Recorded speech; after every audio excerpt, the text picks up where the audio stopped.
বিসমিল্লাহির রহমানির রহিম। প্রিয় শিক্ষার্থীবৃন্দ, আসসালামু আলাইকুম। আশা করি তোমরা ভালো আছো, আমিও ভালো আছি আলহামদুলিল্লাহ।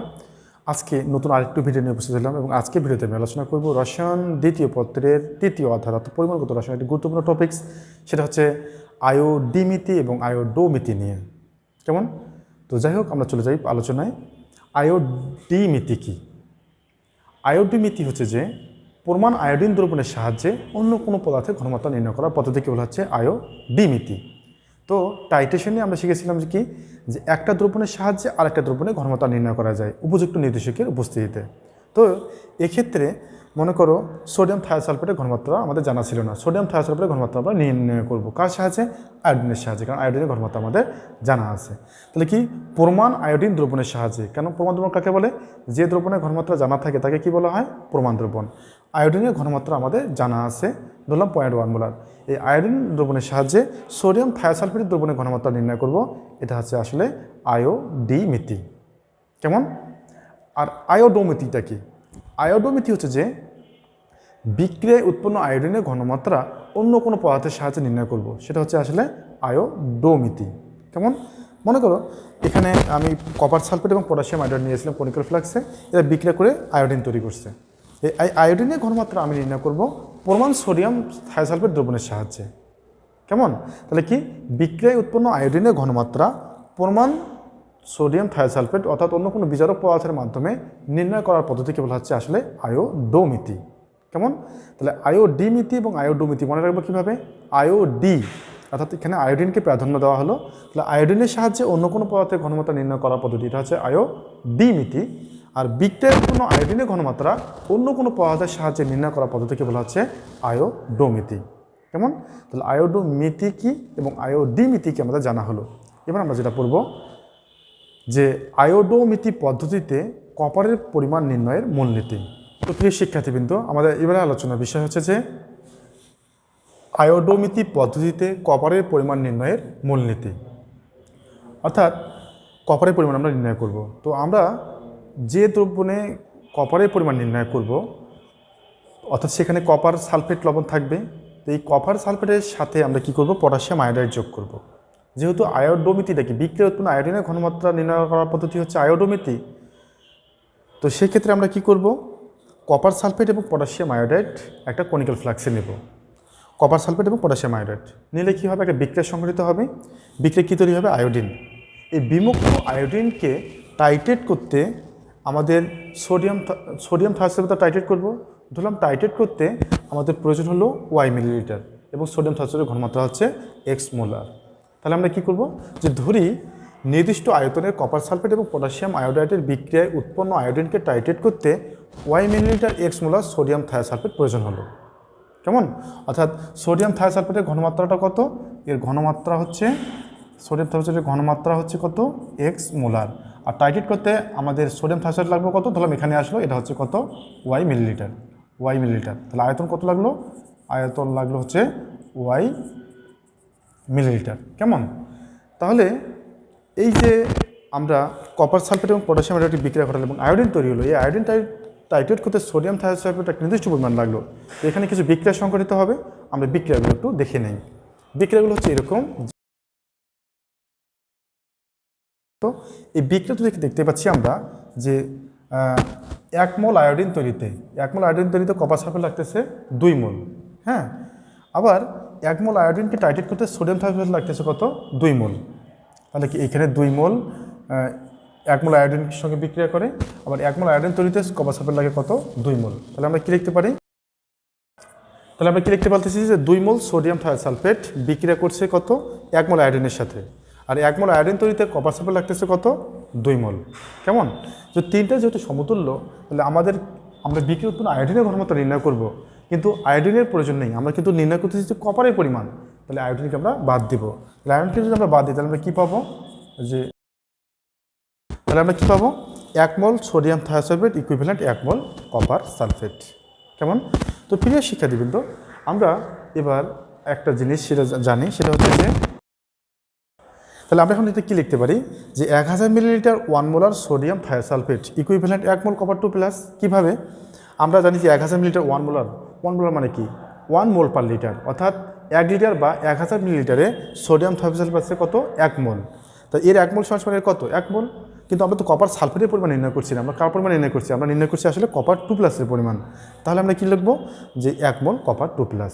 কেমন, আবার কপারের আমরা পরিমাণ নির্ণয় করছি, তাহলে এর পরিমাণ নির্ণয় করতে এটা আমরা কত পাবো, এটা পাবো আমরা কত 63.5 গ্রাম, 63.5 গ্রাম কপার 2+।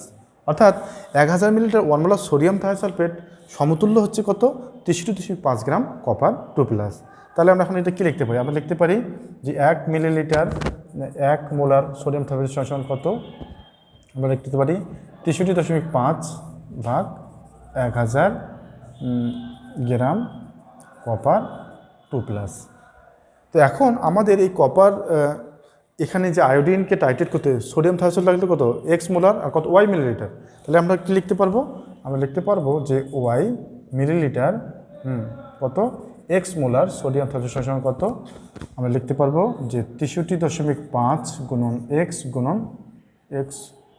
গুণন y ভাগ কত 1000 গ্রাম কপার 2+। তো প্রিয় শিক্ষার্থীবৃন্দ, আমরা যে এই সমীকরণটা পেলাম অর্থাৎ 63.5 গুণ x গুণ y গ্রাম কপার 2+ ভাগ 1000, এই সমীকরণে আমরা যদি সোডিয়াম থায়োসালফেটের ঘনমাত্রা এবং আয়তন বসাই দিই তাহলে কিন্তু আমরা এই দ্রবণে কপারের পরিমাণ করতে পারছি। তাহলে আমরা কি দেখলাম, বিক্রিয়া উৎপন্ন আয়োডিনকে টাইট্রেট করলাম সোডিয়াম থায়োসালফেটের সাহায্যে, কিন্তু আয়োডিনের পরিমাণ নির্ণয় করলাম না, নির্ণয় করলাম কি কপারের পরিমাণ। কেমন, এভাবেই আসলে আমরা সোডিয়াম থায়োসালফেটের সাহায্যে কপারের পরিমাণ নির্ণয় করতে পারবো। তাহলে কী করব, আমরা যে দ্রবণে কপারের পরিমাণ নির্ণয় করব সেই দ্রবণের সঙ্গে পটাশিয়াম আয়োডাইড যোগ করব। যোগ করার পর ওখানে আয়োডিন তৈরি হবে, আয়োডিনকে টাইট্রেট করব কার দ্বারা, সোডিয়াম থায়োসালফেট দ্বারা। সোডিয়াম থায়োসালফেটের কতটুকু আয়তন প্রয়োজন হচ্ছে এবং এর ঘনমাত্রা কত আমরা নির্ণয় করলাম। এবার আমরা এভাবে শেষ পর্যন্ত যে নির্দিষ্ট পরিমাণ আয়তনে কপার কতটুকু আছে সেটা আমরা বের করতে পারবো। তো প্রিয় শিক্ষার্থীবৃন্দ, এটাই হচ্ছে আসলে সোডিয়াম থায়োসালফেটের সাহায্যে কপারের পরিমাণ নির্ণয়ের মূল নীতি। এবার একটা গাণিতিক সমস্যার সমাধানের মাধ্যমে আমরা বিষয়টা ক্লিয়ার হওয়ার চেষ্টা করি। তো শিক্ষার্থীবৃন্দ, আমরা একটু গাণিতিক সমস্যা সমাধান করার চেষ্টা করি। গাণিতিক সমস্যাটা হচ্ছে এরকম যে 100 মিলিলিটার কপার সালফেট দ্রবণে অতিরিক্ত পটাশিয়াম আয়োডাইড যোগ করা হলো। উক্ত দ্রবণকে টাইট্রেট করতে 20 মিলিলিটার 0.1 মোলার সোডিয়াম থায়োসালফেট দ্রবণ প্রয়োজন হলো। উক্ত দ্রবণে অর্থাৎ এই দ্রবণে কপারের পরিমাণ নির্ণয় করো।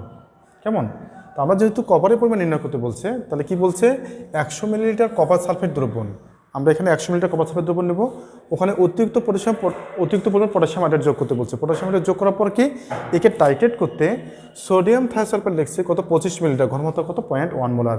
তাহলে সোডিয়াম থায়োসালফেট 0-তে ছিল, 0 থেকে এখানে কত আসছে 25 মিলিলিটারে, এবং এর ঘনমাত্রা কত 0.1 মোলার। এতটুকু সোডিয়াম থায়োসালফেট লাগছে। এখন এই যে দ্রবণে, এই দ্রবণে কপারের পরিমাণ কত, তো সেক্ষেত্রে আমাদের বিক্রিয়াগুলো কি সংগঠিত হবে, আমরা এভাবে লিখব যে কপার সালফেট পটাশিয়াম আয়োডাইড বিক্রিয়া করে এইটা তৈরি করে, এই আয়োডিনকে টাইট্রেট করতে সোডিয়াম থায়োসালফেট লাগে, এরকম করে পুরোটাই করব। আবার ইকুইভ্যালেন্ট করব যে 2 মোল সোডিয়াম থায়োসালফেট সমান 2 মোল সোডিয়াম থায়োসালফেট সমান 1 মোল আয়োডিন, 1 মোল আয়োডিন সমান 2 মোল কপার সালফেট লিখলাম। আমরা এই আয়োডিনকে বাদ দিব, কারণ আয়োডিনের পরিমাণ নির্ণয় করতেছি ঠিক আছে, কিন্তু আয়োডিনকে বাদ দিয়ে আমরা কপারের পরিমাণ নির্ণয় করতেছি। তাহলে এর 2 মোল সমান এর 2 মোল, কাটাকাটি করে কত করলাম যে এর 1 মোল সমান এর 1 মোল। অতএব 1000 মিলিলিটার 1 মোলার সোডিয়াম থায়োসালফেট, এই 1 মোলার মানে কি, 1 মোলার মানে হচ্ছে যে 1 মোলার মানে হচ্ছে যে 1 মোল পার লিটার, অর্থাৎ 1 লিটার বা 1000 মিলিলিটার। 1 লিটারে কত হয় 1000 মিলিলিটার হয়। তাহলে 1 লিটার বা 1000 মিলিলিটারে সোডিয়াম থায়োসালফেট কত 1 মোল, আর সোডিয়াম থায়োসালফেট 1 মোল সমান এর কত গ্রাম, যেহেতু কপার সালফেট না কপার, তাহলে 63.5 গ্রাম। তাহলে আমরা এটা পেলাম 63.5 গ্রাম পেলাম। অতএব 1 মিলিলিটার 1 মোলার সোডিয়াম থায়োসালফেট সমান এটা। অতএব আমাদের এখানে কত হচ্ছে ওয়াই নয়, এখানে আমাদের কত লাগবে 25 মিলিলিটার লাগছে। আর এর ঘনমাত্রা কত, এর ঘনমাত্রা হচ্ছে 0.1 মোলার। তাহলে আমরা এখানে কি করব, এখানে বসাই দেবো যে 25 মিলিলিটার যেহেতু, তাহলে 25 গুণন কত 0.1, তাহলে এটা কেমন, এটা বসাই দেওয়ার পর আমাদের যে উত্তরটা আসবে সেটা হচ্ছে আসলে কপারের পরিমাণ। তাহলে আমরা কি দেখলাম যে ওই যে 100 মিলিলিটার দ্রবণ নেওয়া হয়েছিল, তো 100 মিলিলিটার দ্রবণে কপারের পরিমাণ কতটুকু আসবে, আমরা এটা ক্যালকুলেশন করি। তো প্রিয় শিক্ষার্থীবৃন্দ, আমরা যদি এটা ক্যালকুলেশন করি তাহলে আমাদের মানটা আসবে কত? 0.59 এত গ্রাম কপার 2+। তাহলে 100 মিলিলিটার দ্রবণে আমাদের কপারের পরিমাণ হলো কত? 0.159 গ্রাম। কেমন? তাহলে এই যে 100 মিলিলিটার দ্রবণ নিয়েছিলাম, এখানে আসলে কপার হচ্ছে কত? 0.159 গ্রাম। এভাবেই আমরা আয়োডোমেট্রিক পদ্ধতিতে কপারের পরিমাণ নির্ণয় করব। তো প্রিয় শিক্ষার্থীবৃন্দ, এটা হচ্ছে যে আয়োডোমেট্রিক পদ্ধতিতে কপারের পরিমাণ নির্ণয়ের মূলনীতি, এবং আমরা কীভাবে ওই মূলনীতির সাহায্যে কপারের পরিমাণ নির্ণয় করব সেটাও দেখলাম। তো এই আয়োডোমেট্রিক পদ্ধতির সাহায্যে যে শুধু কপারের পরিমাণ আসবে তা না, এটার সাহায্যে পটাশিয়াম পারম্যাঙ্গানেটের পরিমাণ আসতে পারে, তারপরে পটাশিয়াম ডাইক্রোমেটের পরিমাণ আসতে পারে। তো যারই পরিমাণ নির্ণয় করতে বলুক তার সঙ্গে আমরা পটাশিয়াম আয়োডাইডের বিক্রিয়া করব। হ্যাঁ, ফলে বিক্রিয়া যে আয়োডিন উৎপন্ন হবে, এই আয়োডিনকে আমরা সোডিয়াম থায়োসালফেট দ্বারা টাইট্রেশন করব এবং সমতুল্য করে আমরা আসলে যে পদার্থের পরিমাণ নির্ণয় করতে বলবে সেই পদার্থের পরিমাণ নির্ণয় করব। তো প্রিয় শিক্ষার্থীবৃন্দ, আগামী ভিডিও দেখার আমন্ত্রণ রইল। এই কামনায় আসসালামু আলাইকুম।